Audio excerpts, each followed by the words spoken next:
Iran का राजा संध्या समय कहीं से घूमकर लौट रहा था। सर्दियों की सर्द ठिठुरती हुई शाम थी। जब वो गेट पे पहुंचा तो उसने देखा एक दरबान बहुत पतली सी झीनी सी वर्दी में अपनी ड्यूटी कर रहा है।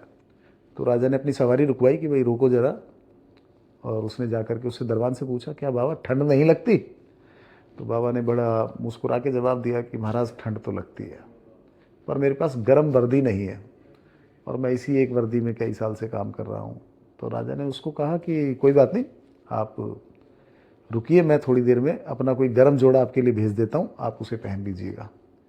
और ये कह करके राजा अपने भवन में प्रवेश कर गया। और अब राजा जब अंदर महल में पहुंचा तो वो किसी न किसी काम में मशगूल हो गया, भूल गया, गुम हो गया। अब राजा की जब सवेरे आंख खुली तो हल्ला हो रहा था कि कोई मर गया है। उन्होंने मंत्री से पूछा कि भाई क्या हुआ? कि जी वो जो मेन गेट पे दरबान था उसकी डेथ हो गई। तो राजा बोला अच्छा चलो चलते हैं, देख के आते हैं।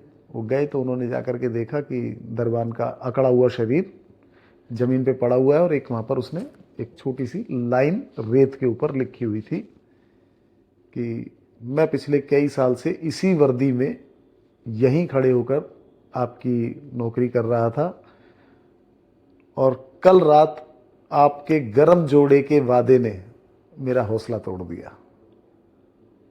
बस इतना लिख करके उसने छोड़ा हुआ था। अब राजा गहरी सोच में पड़ गया कि ये क्या हो गया। इस कहानी का सार ये है कि दूसरों के आश्रित ना रहें। आपको जो करना है अपने आप से कीजिए, अपनी सामर्थ्य से कीजिए, अपने हौसले से कीजिए।